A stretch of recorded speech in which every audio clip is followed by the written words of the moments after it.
Les motards en colère se sont mobilisés aujourd'hui à nouveau dans Paris contre le stationnement payant et le contrôle technique. La manifestation est partie à 14 h de l'avenue Foch dans le 16e arrondissement pour rejoindre l'hôtel de ville où des rassemblements justement sont aussi organisés chaque lundi midi. Frédéric Ovas avec Cécile Claveau. Brigitte et sa 650 mètres cubes, une Gladius, un outil indispensable mais de plus en plus coûteux pour cette chef d'entreprise qui habite en banlieue et qui a ses clients sur Paris. Parking payant et contrôle technique qui se précise. On ne va pas se mentir, je sais qu'il y a un lobbying derrière. Les contrôles techniques sont en train de perdre beaucoup de chiffres d'affaires. Et les gens qui font le choix de vivre en banlieue, petite couronne, voire grande couronne, ce sont souvent des gens qui ont des petits salaires, qui n'ont pas les moyens de vivre à Paris.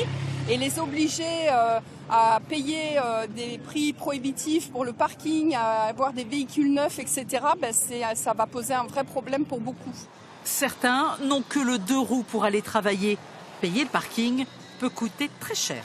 Ça va me coûter plus de 700 € à l'année.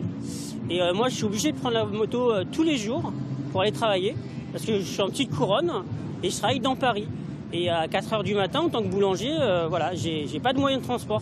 Moi, je roule en chopper. Voilà, c'est des motos quand même, qui sont quand même hors normes. Et puis le problème, c'est qu'avec maintenant, le contrôle technique qu'il va y avoir et tout, ça va être pour moi, ça va être très. Je vais pas pouvoir rouler partout avec ce chopper-là, quoi. Les motards en colère misent sur les améliorations effectuées avec l'État pour une dispense de contrôle technique. Il faut savoir que la Commission européenne, elle demande le contrôle technique par rapport à la sécurité des motards.